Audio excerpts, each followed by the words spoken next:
আসসালামু আলাইকুম। তো আজকে আমি একটা জিনিস দেখাবো। এর আগে হয়তো আপনাদের কেউ এই জিনিসটা দেখায় নাই, এইভাবে এই হাতাটা তৈরি করা কেউ দেখায় নাই আপনাদের।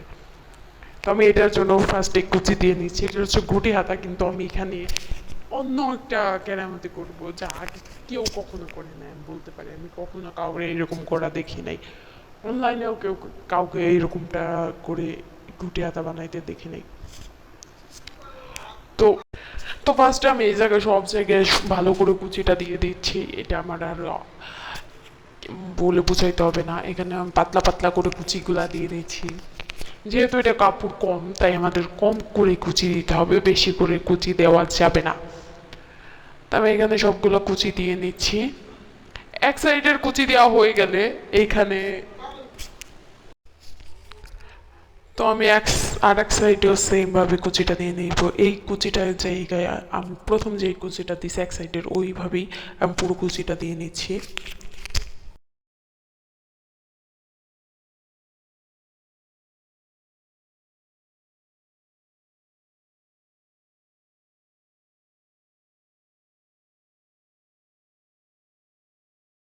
তো আমার কুচিটা দেওয়া শেষ।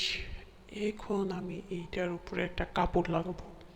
এই যে আমি কালকে রাতে যেটা বানাইছি আর আর একটা আজকে যেটা বানাইছি, তখন এটার উপর আমি একটা কাপড় বসিয়ে নেব।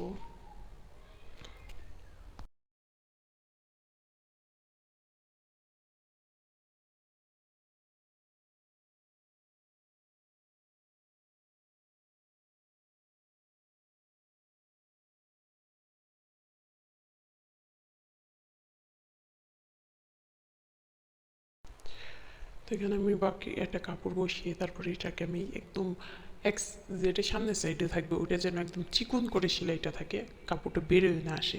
এটা দেখেও বুঝে নিতে হবে। আর যদি পুরো ডিটেলসে স্লো ভিডিওটা চান তাহলে কমেন্ট করে জানাবেন, আমি অবশ্যই দিব।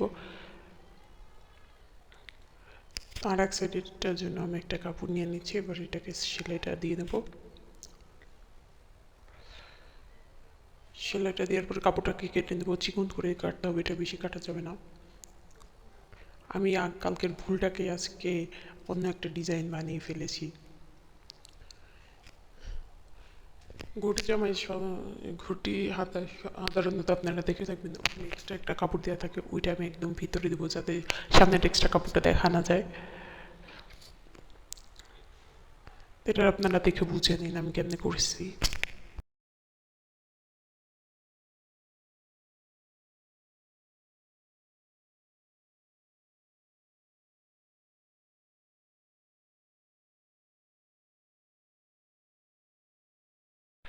তো বাকিটা আর কি বলবো, আমি এই জায়গা থেকে যেইভাবে হাতার সাইডটা সেলাই করতে হবে, সাইডটা সেলাই করে তারপরে হাতায় জয়েন্ট দিয়ে নেব। তো আমার ভিডিও ভালো লাগলে অবশ্যই লাইক কমেন্ট শেয়ার করে দেবেন। পেজে নতুন হয়ে থাকে পেজটাকে ফলো করে দেবেন।